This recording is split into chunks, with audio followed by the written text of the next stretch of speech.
Buenas tardes, Lola. Muchas gracias por presentarnos. Buenas tardes, Paco. Gracias por acompañarnos hoy. Muy bien, muchas gracias, Ida. Un placer estar aquí con todos ustedes hablando de Perú. Como decía Ida, soy un gran enamorado del país. Fui hace mucho tiempo por primera vez y ya me impactó, ya me enamoró. Yo quería empezar la conferencia de hoy diciendo que lo grande de Perú, lo que me llama la atención de Perú, es que es un país que lo tiene todo. Y ustedes dirán, vale, esa milonga me la han contado ya muchas veces. Hay muchos países que se publicitan con que lo tienen todo. Pero es que en el caso de Perú es que es cierto, no es un logo rebuscado de promoción turística y fue la sensación, la percepción que tuve yo conforme fui conociéndolo. Yo creo que es el único país de Latinoamérica, de toda Sudamérica, en la que puedes encontrar, por ejemplo, una cordillera blanca con picos de más de 6.000 metros, glaciares y toda la potencia de los Andes. Sin salir de las fronteras puedes encontrar la selva amazónica, un biotopo completamente diferente, un mundo absolutamente diferente al que puede ser el de la montaña. Puedes encontrar desiertos costeros, grandes extensiones desérticas, dunas como estas, planicies como las famosas de Nazca. Puedes encontrar ciudades coloniales maravillosas como Cuzco o como Arequipa, verdadera historia escrita en piedra de la época colonial. Puedes encontrar una biodiversidad de animales, desde lobos marinos hasta jaguares, hasta pingüinos, porque los hay en algunas zonas de las islas, es decir, una riqueza animal que puede conjugar desde las grandes alturas de los Andes hasta la selva amazónica. Y hasta aquí, la verdad es que algún otro país de Sudamérica también podría reunir esto. Pero es que además, y el hecho diferenciador, es que encima Perú tiene Machu Picchu. Y yo creo que esto ya lo cambia todo. Es decir, no hay ningún país que tenga toda esta biodiversidad, toda esta... Me están poniendo bien la pantalla, porque parece ser que no se veía como debía de verse. Ahora, bien. Hablaba de la gran cordillera blanca, picos de 6.000, el Amazonas, los desiertos costeros, líneas de Nazca, las grandes planicies de la zona costera desértica, grandes ciudades coloniales como Cuzco y Arequipa, biodiversidad, puedes encontrar desde lobos marinos hasta cóndores y pequeños animales del Amazonas, y sobre todo lo que hace diferente a Perú. Además de todo esto, que algún otro país del eje andino podría tenerlo, es que además tiene un sitio único en el mundo como es Machu Picchu. Por eso, siempre que me preguntan como periodista de viajes una primera aproximación a Sudamérica, un primer país para una primera incursión en Latinoamérica, siempre recomiendo Perú porque sé que no voy a fallar, porque quien vaya, como decía Ida en la presentación, tiene el Perú que busca, va a encontrar lo que quiera. No hay ningún otro país con la diversidad temática que pueda tener Perú. Perú es casi un continente más que un país. Yo la primera vez que estuve allí en Perú fue hace mucho tiempo y tuve la oportunidad de asistir al Inti Raymi. El Inti Raymi es la fiesta de exaltación del sol, es una fiesta que recuerda el gran pasado inca y que se celebra en Sacsayhuamán. Sacsayhuamán es una fortaleza inca a 2 kilómetros de Cuzco, la gran construcción megalítica de los incas. Es una obra que aún hoy en día parece increíble que se haya podido construir. Bueno, pues allí cada solsticio de verano se celebra la fiesta, el Inti Raymi, la fiesta del sol, que recuerda un poco aquel periodo glorioso en que los incas dominaron buena parte de la Sudamérica andina y su imperio se distribuía por los 4 puntos cardinales, el Tihuantinsuyo. Para mí fue el primer acercamiento a Perú y el descubrimiento de un país tremendo, gigantesco, y sobre todo que tenía algo que me llamó mucho la atención entonces y que me sigue llamando la atención ahora y que es por lo que yo recomiendo cuando alguien me pregunta que vaya a Perú. Hay muchos países donde para encontrar la cultura, la historia, tienes que ir a los museos. Están ya en los museos de etnografía. Lo grande de Perú es que siendo un país moderno, pudiendo encontrar en Lima los museos contemporáneos, o sea, las galerías de arte contemporáneas más avanzadas que uno se puede imaginar, es un sitio donde la cultura popular, la cultura, la historia sigue viva. Yo creo que esa es la grandeza de un viaje por Perú. Cuando uno viaja por allí por Perú no tiene que ir a un museo de etnografía a ver cómo vivían antes, cómo era la cultura, porque la cultura sigue estando en los pequeños pueblos, sobre todo de la zona andina. En Chinchero, como este pueblo, por ejemplo, pero en cualquier otro de la zona rural. Se vive exactamente igual que se podía vivir hace 500 años. Y yo creo que eso para un viajero comprometido es muy importante, porque está viendo la realidad de un país todavía viva, todavía presente. Por ejemplo, esta foto, que la tomé hace justo un año, esta señora está pisando papas, está pisando patatas. La patata es la base de la alimentación de la puna, del altiplano andino, pero la patata no se conserva en frigoríficos, se sigue conservando exactamente igual que se conservaba cuando Pizarro llegó por allí. Esta señora está haciendo chuño. Simplemente se expande en estas terrazas la patata, la papa, se pisa y se deja que el frío de la noche del altiplano andino, que es muy frío, la deshidrate. Y con eso se hace una pasta que dura todo el año. Bueno, pues esto no estaban haciéndolo para los turistas. Yo estaba allí con un grupo al que acompañaba y me preguntaron, ¿están haciéndolo para nosotros? No, están haciéndolo para ellos. Es la cultura viva del Perú. Esto se llama chuño, es el sistema tradicional de conservación de la papa, que es la base de alimentación y que se puede ver tal cual lo hacían hace 500 años. Se sigue cultivando con las mismas técnicas y en los mismos sitios que se cultivaba hace 500 años. Estas terrazas de Pisac las construyeron los incas hace 500 o 600 años y siguen activas, siguen utilizándose para construir, para cultivar, y se siguen utilizando las mismas técnicas de cultivo que entonces. Estas son las salinas de Marás, uno de los paisajes más espectaculares del Valle Sagrado. El Valle Sagrado es el que sigue el río Urubamba desde Cuzco hacia abajo, el que utilizaban los incas para cultivar. Las salinas de Marás se crearon en la época colonial y siguen estando exactamente igual. Antes eran latifundios de los señores feudales o de las familias ricas, ahora está repartido, parcelado al máximo. A lo mejor hay 1000 y pico de familias propietarias de estas salinas, pero como pueden ver se siguen cultivando la sal, se sigue obteniendo la sal exactamente igual que antes y se sigue faenando de una manera natural, no ha entrado ninguna máquina allí.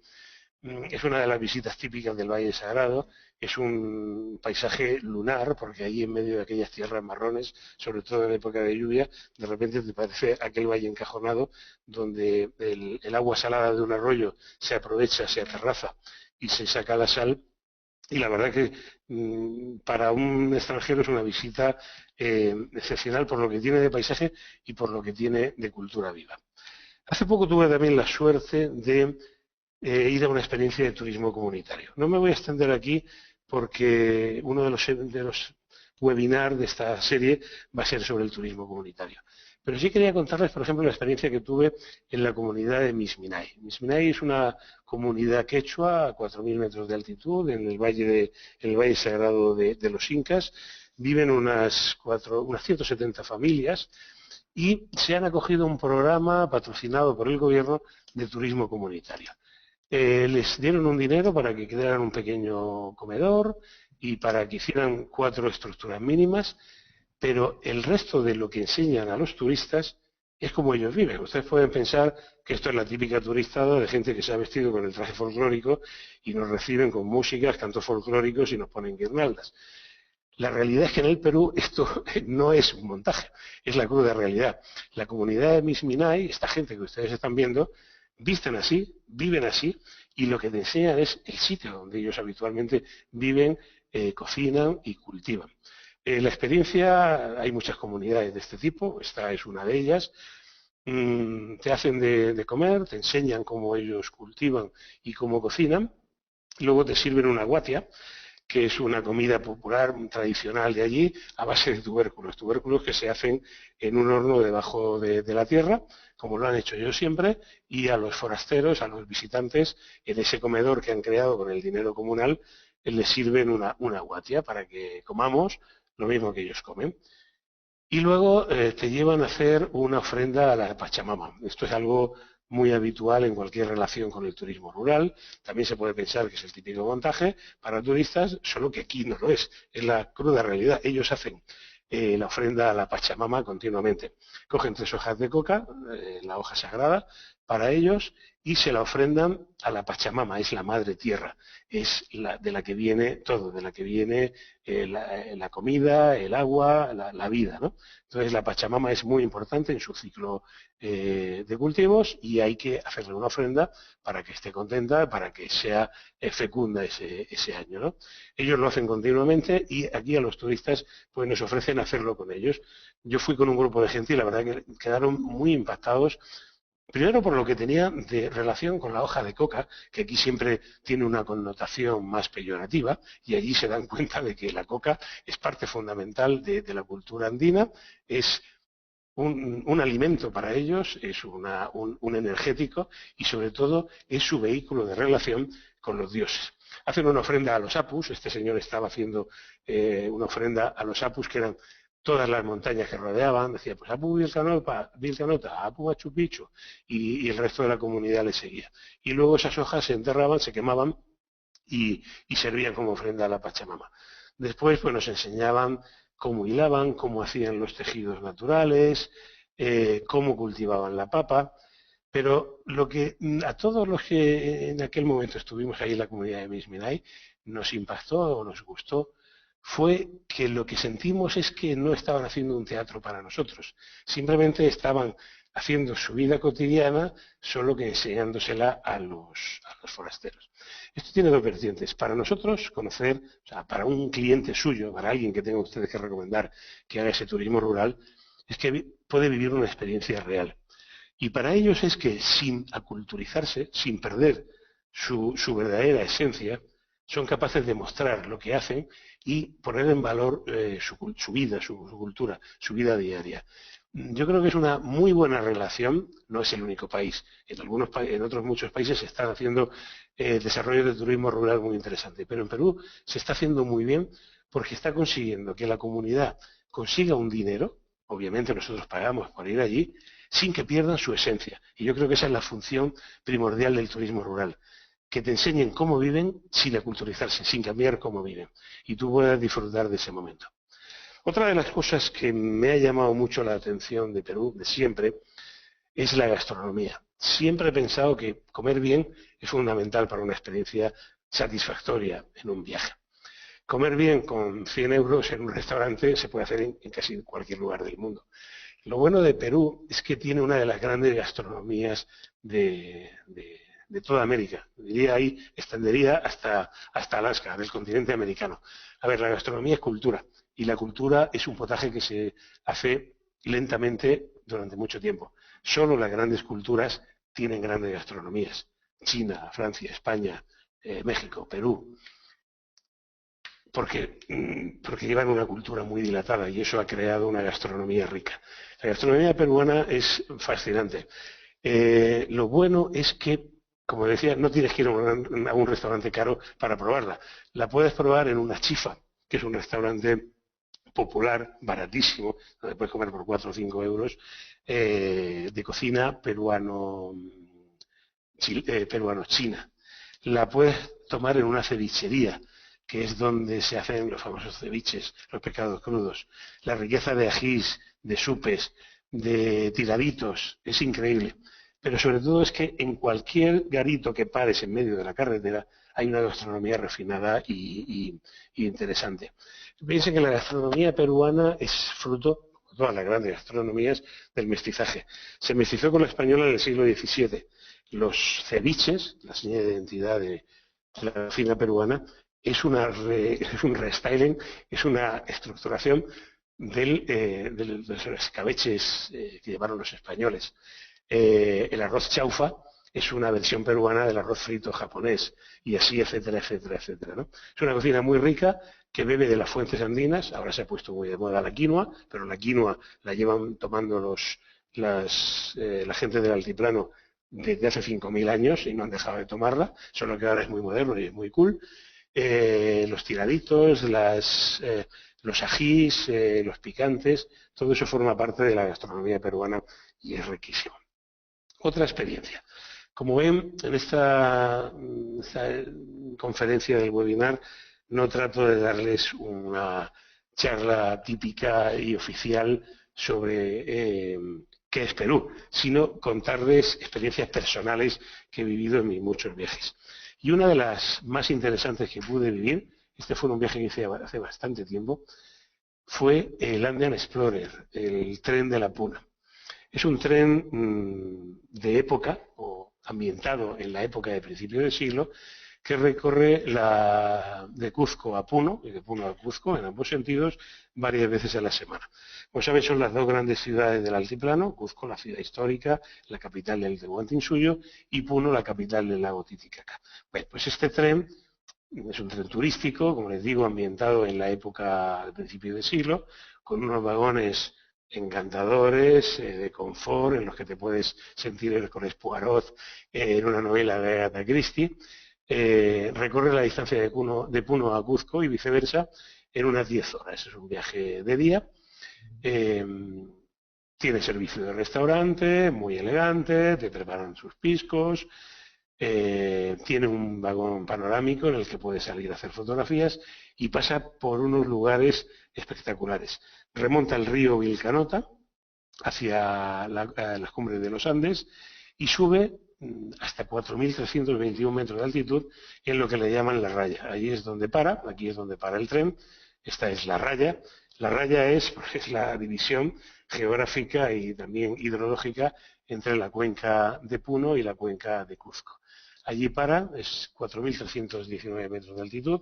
Esto es una experiencia. Muchos de los viajeros jamás han estado a esa altura. Es la altitud del Mont Blanc, por ejemplo, en Europa. Y bueno, pues la gente local monta allí unos kiosquillos, te venden artesanía, el paisaje que te envuelve es espectacular y es una experiencia también muy enriquecedora para el viajero, sobre todo que venimos de territorios mucho más bajos, alcanzar esa altitud con medios mecánicos, ¿no? Aparte del paisaje que lo envuelve, como ven, ya son los grandes nevados de los Andes. Nevado se le llama en Perú a un pico que tiene nieves perpetuas frente a cerro, a pico, que se le llama a una montaña que no tiene nieve siempre, ¿no? Los grandes picos son los nevados. Más experiencias que se pueden vivir en Perú más allá de lo clásico, de lo que estamos acostumbrados. Por ejemplo, un rafting. Hay un rafting muy interesante en el río Urubamba. El Urubamba es el río que drena todo el Valle Sagrado de los Incas. El Valle Sagrado de los Incas es el que empieza, no empieza ahí, pero para los incas sí, más abajo de Cuzco y se extendía hacia el principio de la selva. Es un valle que tiene tantos pisos ecológicos que los incas podían cultivar todo tipo de plantas, desde la papa, que requiere frío y altitud, al maíz, a plantas ecuatoriales en la zona baja de Machu Picchu, ¿no? Los incas eran muy listos, sabían que diferentes climas crean diferentes cultivos y tenían de todo en su despensa. Vale, pues el río Urubamba, que es el que drena toda esta zona, ofrece uno de los raftings más interesantes. Si tenéis clientes que les pueda interesar un Perú más activo, esta es una gran actividad. Es un rafting sencillo, sobre todo en época seca, en época de lluvia se vuelve un poco más aventurero, pero que se puede hacer fácilmente, es un rafting para familias, es de nivel 3, 4, ¿no? El Urubamba se llama así allí, pero empieza siendo el Huambutillo, luego es el Vilcanota, luego es el Cusipata, hasta que al final, al unirse al río Tambo, se convierte en el río Ucayali. Y un poco más adelante es el Amazonas. Es decir, yo cuando estuve allí acompañando a un grupo, decirle que estaban navegando en rafting por las fuentes del Amazonas, pues suponía un plus añadido a la emoción, ¿no? Estar navegando en las aguas que luego van a convertir el Amazonas. Luego, cuando llega el cañón del Torontay, mucho más abajo, es un rafting ya más aventurero, de nivel 5 o 6, por si alguien quiere una experiencia más intensa. Pero bueno, es otra manera diferente de explorar el Valle Sagrado de los Incas, que como sabéis es uno de los recursos turísticos más famosos en la zona de Perú más visitada. El problema es que muchas veces mandamos a los clientes o recomendamos solo el Cuzco, el Valle Sagrado, el lago Titicaca, que es lo más conocido, el sur de Perú. Pero Perú tiene muchas más cosas, ¿no? Intentaré dar alguna pincelada de ellas. Pero esta es una manera muy divertida de ver otro Perú. Más experiencias únicas, más experiencias interesantes.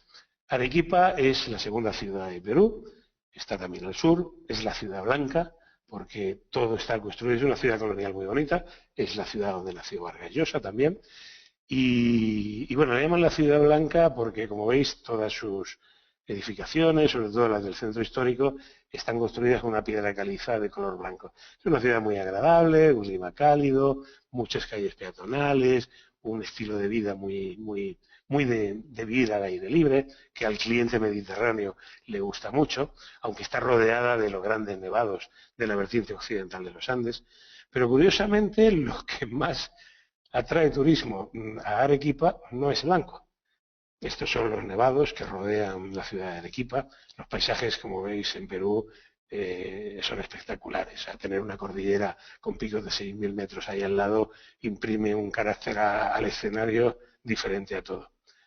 Pero como os decía, lo que llama la atención y lo que atrae más gente a Arequipa no es la piedra blanca, es curiosamente la piedra blanca o roja, es el color blanco o rojo.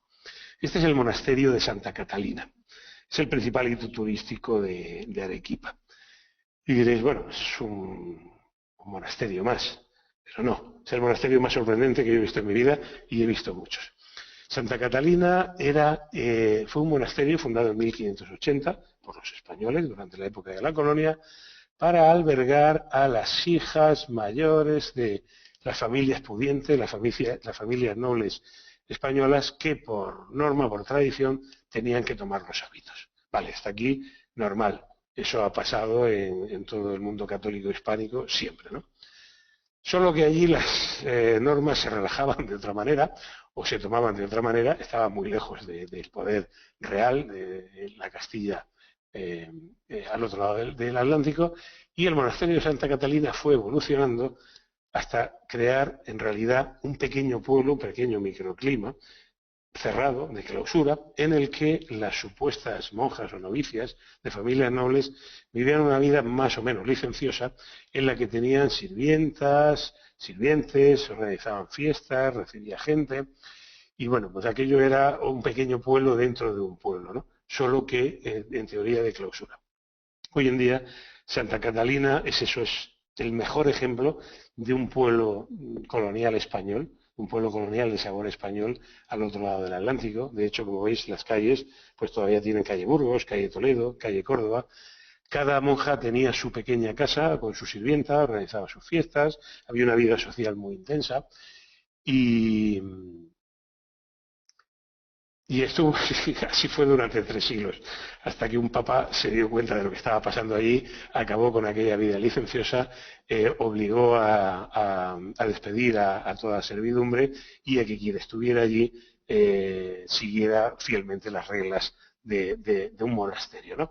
Pero bueno, el caso es que aquello se desacralizó. Santa Catalina ha quedado como un ejemplo de lo que fue un monasterio atípico de la época colonial española. Es un pequeño pueblo dentro de la gran ciudad de Arequipa. Es un pueblo rojo, como veis, y además con una estructura que nos recuerda a cualquiera que vengamos de este lado, nos recuerda a cualquier pueblo de Andalucía o de Extremadura. Muy interesante de ver también Santa Catalina y en general Arequipa.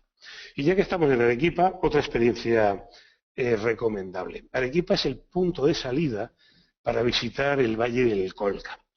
El Valle del Colca es un cañón, según los libros Guinness, el segundo cañón más profundo del mundo, 3.400 metros de desnivel, al que se llega después de una carretera larga y muy interesante, que ya está asfaltada, llega hasta Chivay, que es la capital del valle, y luego se continúa por una carretera de tierra, de terracería, cañón hacia adentro. El Colca es un río que nace en los volcanes de la vertiente occidental de los Andes, es decir, va a desembocar al Pacífico, y como os decía, crea un cañón espectacular. Ya solo llegar allí es toda una aventura, hay que cruzar ríos, que en época de lluvia se desborda. Hay un paisaje espectacular, hay muchas iglesias coloniales. es uno de los grandes atractivos del Valle del Colca. Las pequeñas iglesias coloniales del Colca son también otro recuerdo de aquel pasado colonial. Se restauraron hace bien poco. Yo tuve la suerte de ir a hacer unos reportajes por allí. Hubo mucha ayuda de la Agencia de Cooperación Española y de escuelas taller de la zona para rehabilitar esas iglesitas, y son una delicia.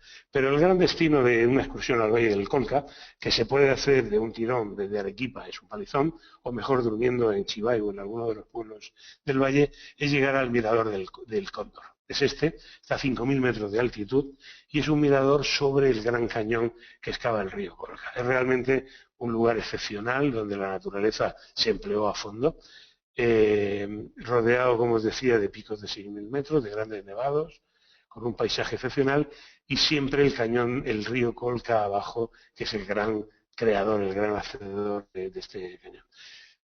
No he traído la foto porque la verdad es que se veía muy lejos, pero el gran atractivo de llegar a ese balcón es que generalmente casi todos los días, yo lo vi el día que estuve, se ven cóndores. Se ve el cóndor, el gran cóndor. Es una rapaz gigantesca, tremenda, con un collar en el cuello blanco, un pelaje blanco en el cuello que la identifica fácilmente, y ver volar un cóndor o varios cóndores sobre aquella zona es realmente uno de los espectáculos de la naturaleza. Más aventuras recomendables que tienes que hacer si vas a Perú: el lago Titicaca. El Titicaca es otro más, seguimos al sur del país. Titicaca es un mar muy cerca del cielo, 3.800 metros de altitud, casi 4.000 metros de altitud, una luz especial. A esa altitud la luz es diferente y se pueden vivir experiencias muy interesantes. Sobre todo, por ejemplo, conocer los pueblos que habitan el lago Titicaca. La excursión típica de 1 o 2 días lleva a las islas de los Uros. Los Uros son quizás el pueblo más atípico, más diferente que yo he conocido en Perú, y hay muchas etnias diferentes. Los Uros era gente que vivía en islas artificiales creadas por ellos con totora, que es este junco que crece en el lago Titicaca. Ellos creaban unas islas artificiales ancladas al fondo, y de la totora lo obtenían todo: comida, alimento, material para construir sus casas. Hoy en día, bueno, hay una cierta culturización. Muchos uros viven ya en la costa, porque vivir en una isla así, comiendo y viviendo solo de la totora, no era fácil, pero todavía quedan uros auténticos que viven en esas islas artificiales. Te reciben en una de sus islas, te enseñan cómo vivían, cómo tejían con totora, cómo comían de ello, desde la vaina que va dentro de ella. Realmente cuando los ves son una raza diferente, o sea, es gente que viene de un sitio completamente distinto, porque no se parecen en nada, ni física ni su lengua, a cualquier otro pueblo que habite las riberas del Titicaca. Te dan un paseo en sus barcas de totora y te enseñan cómo viven. Lo de los uros es realmente una visita interesante por lo raro y lo diferente que tiene un pueblo que vivía solo de un tipo de vegetal, la totora. Vale, desde ahí se continúa en estas barcas, que son las tradicionales para surcar el Titicaca. El Titicaca tiene 177 kilómetros de largo, es casi un mar, y está compartido por Perú y por Bolivia. De ahí se suele ir a una de las 2 grandes islas habitadas, Taquile o Amantani. Esta es Amantani. Dirán, ¿qué tiene de interesante un pedazo de isla como esta, sin un pedazo de roca en medio del Titicaca? Vale. Lo interesante de Amantani es vivir con la cultura local. La gente de Amantani, quechuas puros, apenas hablan castellano, decidieron hace tiempo que los visitantes eran bienvenidos, pero que lo gestionarían ellos el turismo. No hay ningún hotel, no hay ningún turoperador que esté allí radicado en la isla, y son ellos, de una forma comunitaria y rotativa, los que reciben a los visitantes. Cuando llegas, te reciben con una banda de música y te acogen y te distribuyen por casas. Tú has avisado antes y cada familia o cada grupo de visitantes va a una casa particular de uno de la gente. Esta es una de las casas donde me alojé una de las veces. Como veis, vistas al Titicaca, todos, porque es toda primera línea de playa. Algunos te reciben en su casa, otros que ya han prosperado un poco más, han hecho algunas pequeñas habitaciones anexas, pero es muy sencillo. Hay que avisar siempre a los clientes que quieran vivir esta experiencia de Amantani, que es pasar una noche o dos, las que cada uno decida, de una manera muy sencilla, muy rural. Son habitaciones simples, una cama, una colcha, muy limpio, pero muy sencillo, y se come y se vive con la familia. Aquí estoy con Odosia, la familia, la mujer de la casa que me recibió la última vez. Te dan a comer lo que ellos comen, que son tubérculos, básicamente, papas, oca y otros tubérculos. Comes con ellos, pasas el día con ellos, entiendes lo que es la vida en una isla, en una comunidad quechua del lago Titicaca. Y luego, muy curioso, es que por la noche montan lo que se llama la peña. Visten a todos los visitantes que se han ido a la isla, nos dejan ropas tradicionales, nos visten de quechuas, a los hombres con un pocho y un chullo, que tenemos una pinta infame. Yo no he puesto ninguna foto mía con un chullo porque acabaría con el mito de gran viajero. El chullo a mí me sienta fatal. Y te ponen un poncho y a las mujeres les ponen el vestuario tradicional de la mujer quechua.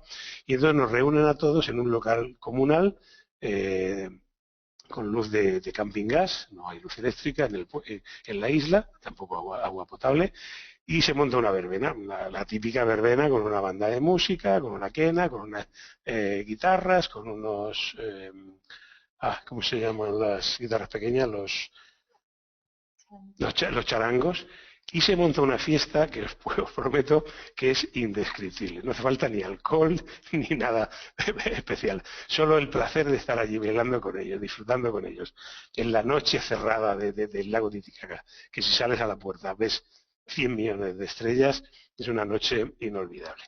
Bueno, antes de eso, a todos nos suben a lo alto de la isla, 4.100 metros de altitud, a ver atardeceres sobre el lago Titicaca y hacer otra ceremonia, una vez más la ceremonia de la Pachamama, solo que esta vez en un entorno único. Creedme, es una experiencia que podéis vender a cualquiera de vuestros clientes, la del turismo rural en Taquile o Amantaní, las dos islas que lo hacen del lago Titicaca, que no deja indiferente a nadie. Puede que haya alguien que diga que no había wifi en la habitación ni televisión de plasma, pero un viajero que realmente quiera vivir una experiencia de compartir, esta es la recomendable. Unas últimas pinceladas para no hacerme más extenso. El norte del país también es muy interesante. El norte es completamente diferente, es más seco. Tiene a Trujillo como la gran ciudad, una ciudad colonial, pero sobre todo es el punto de partida de las grandes rutas arqueológicas por la ruta Moche. Cometemos, los de aquí, un gran error. Pensar que todo el pasado peruano son los incas. Los incas duraron 100 años. Empezaron 100 años antes de que llegara por ahí Pizarro y acabaron con la llegada de los españoles. Es imposible que en 100 años aprendieran las técnicas de cultivo y de construcción que tuvieron. Ellos eran los depositarios, los herederos de 5.000 años de historia en todas las tierras del Perú.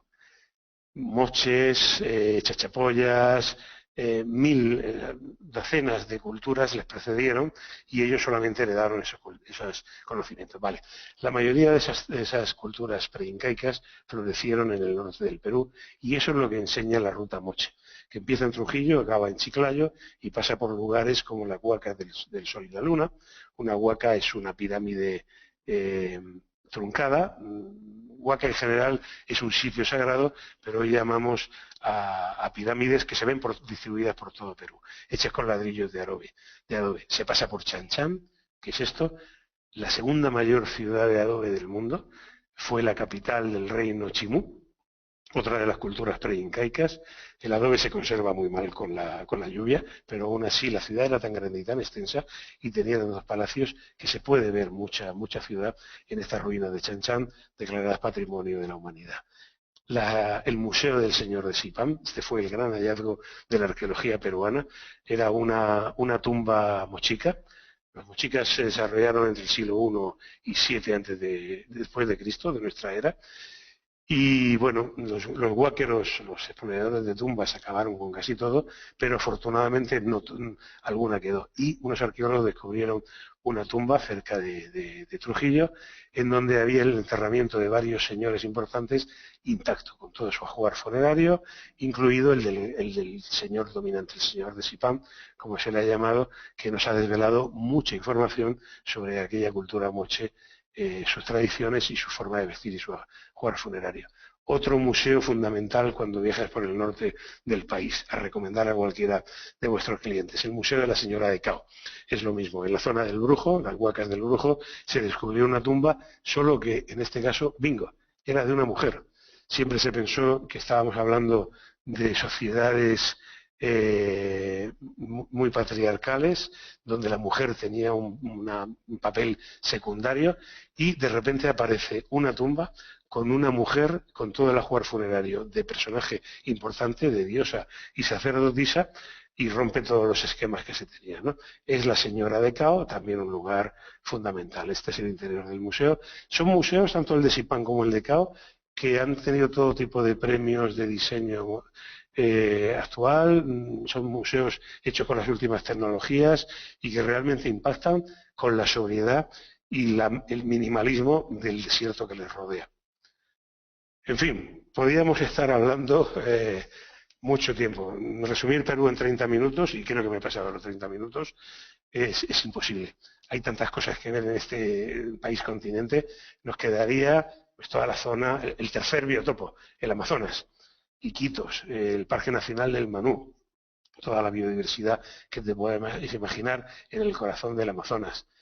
Quedarían otros lugares arqueológicos, como por ejemplo Chavín de Huántar, que está en la zona de la cordillera, o quedaría toda la Cordillera Blanca, Huaraz, el Parque Nacional del Huascarán, que es otro viaje.